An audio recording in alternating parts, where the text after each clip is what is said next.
প্রায়ই আমাকে দেখে ভাবে বোকা, কিন্তু সত্যি বলতে আমি বোকা নই।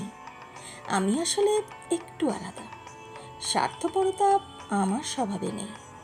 মুখের ওপর না বলতে পারি না, কাউকে কষ্ট দিয়ে শান্তি পাই না। তাই হয়তো কারো আঘাতের জবাবে আঘাত ফিরিয়ে দিতে শিখিনি কখনো। যখন আমার পিছনে চলে সমালোচনার পর্ব, তখন বুক চিতিয়ে দাঁড়িয়ে বলতে পারি না চুপ করো, এবার যথেষ্ট হয়েছে। বরং সব শব্দ গিলে নিই চুপচাপ, চোখ নামিয়ে নিঃশব্দে হেঁটে যাই। আর সেসব দেখেই অনেকে ভাবে বোকা তো।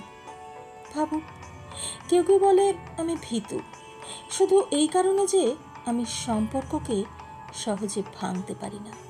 যাদের আপন ভাবি তাদের হারানোর ভয়টা খুব গভীর।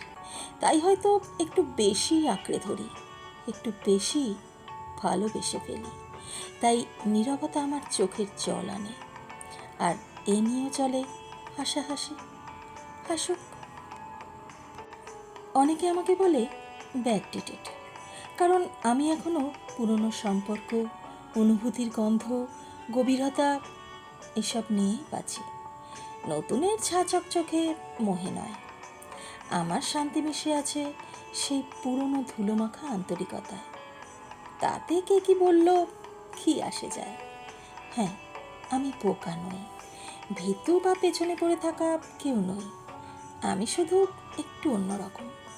আমি অহংকারী নই, আমি সুবিধাবাদীও নই। আমার সহ্য করার ক্ষমতা হয়তো অসীম। তবে মনে রেখো, আমিও একটা মানুষ। আর মানুষ মাত্রই অনুভূতির গভীরতা থাকে, ব্যথা থাকে, ভালোবাসাও থাকে।